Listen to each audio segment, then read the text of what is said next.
สี่ก็ตายทำไมที่เชื่อว่าเขาเคยธรรมดาตายทั้งสี่เหมือนเกี่ยวกับ40,000 บาทเนี่ยสี่นี่เนี่ยธรรมดาก็สี่สมอตายนั่งก็ได้เกี่ยวกับ40,000เนี่ยสี่ห้องแค่แห้งแข็งมา แม่น สี่เศร้านี่สี่ห้องแท้บ่นะสั่งมาตาน่ะสี่ฟ้านะ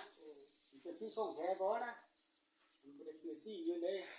เนี่ยพวกนี้เนี่ยเขาเป็นธรรมดาเลยนี่ก็ นี่ก็ได้ สี่เกี่ยวนี่ก็ สี่คำนี่มันต้องมีสี่ห้องพื้นมัน เ เราค่อยมาทาสี่คำมันจะค่อยกลม สี่กระ กลื เบื้อน ง กัน ใส่แล้วก็เดียว ทาแต่สี่คำล้วนเลยมันเป็นโตๆ บ่ได้ ของพื้น2 ลูก มันนานบางคนก็เอาสีแดงห้องแล้วมันทับสี่คำนี่ ขึ้นดีบ่สิได้ แม่นสีแดงมาห้องแล้วใส่สีขำนี่ก็ขึ้นดีกว่ามุงใส่สีอื่นบ่จะขึ้น แม่นสีแดง สีแดงมาห้องพื้นสีขำ สี่ น่ะ ข้างห้องแพงเนาะกองนึงบนน้อย ปองน้อยนึงมาทำเป็นบางคน หันเทียนไป นะตอนนั้น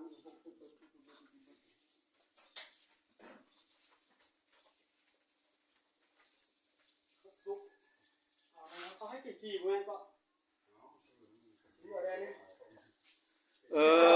คันเข้าบ่เอานำมึงก็เอามาเอาซื้อเอาซื้อบ่ได้ตุกเป่าไปเขาบ่ให้ ทุกความไปเมื่อจะไปเอา10 ตุกแต่ละคนทางนึงมันจะให้ปีมาไปเด้อ เอาผี เพราะว่ามื้อนี้มันจะเป็นซื้อให้กินตลอดไปเลยคือมันสิโตนะ กูบ่าวให้แล้วมึงก็เอาซื้อM100มาจักแท็กมาซื้อกูบ่านะน้ำเข้าบ่เอาอ่ะ มีแต่ข้อ บ่เอาเนี่ยคนบ่เอาน้ำแล้วเอาM100มาก็ซื้อน้ำเข้าแด้ ปาดก็บ่เนี่ย เออ ปาดก็ได้ เอาไปได้6 ตุกหัน กันเด้อ เนี่ยบริษัทเดียวเรามันก็คือกันแล้ว มีตุ๊กปอได้มาเบิ่งนั้นนะ กับมือจะเข้าใส่เพื่อนเลย ถูกก็ พอเดี๋ยวขึ้นเพิ่นเอามาเบิ่งนั้น เอามาแล้วก็ไปทิ้งบ้านก็ได้ทุกคนน่ะไปยาวบ่เป็นทุกมันน่ะ ตุ๊กปอขึ้นเพิ่นมาเดียวแล้ว แล้วก็เอาน้ำใส่มาแล้วก็ไปกินนาหุ้นแล้วทุกคนว่าเขาว่าผู้บายใจว่าสิ เอาไปวัดเขาเข้าใจแล้ว ไปไงไม่ได้ไปครอบเขาว่า ไปเบิ่ง ไปเบิดอันไหนเขาเราไปเบิด ไปมาเบิ่ง ซาเสือเขาเนี่ย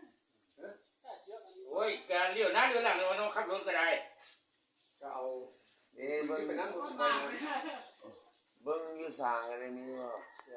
สร้างก็มีพวกเจ้าอยู่ใน ว่าบ่รู้ก็ได้นะ คือกระยานะเอาให้เขาลด ใช้ไปไว้นั่นน่ะ ได้ไปเอาแล้วมารถมีตุ๊กปอมี10 ตุ๊ก10 ไปตุ๊กก็มาแล้ว เพราะว่าเขายังจะได้เฮ็ดเวียกเลยมื้อนี้ลงไปน้องก็ละสิเริ่มเฮ็ดทานพระนี้เริ่มที่ตัดโคดปอกตัดเสาตัดหยังแล้วก็ยังมีผู้มาซอยลายกันให้เขาทุบพื้นกัน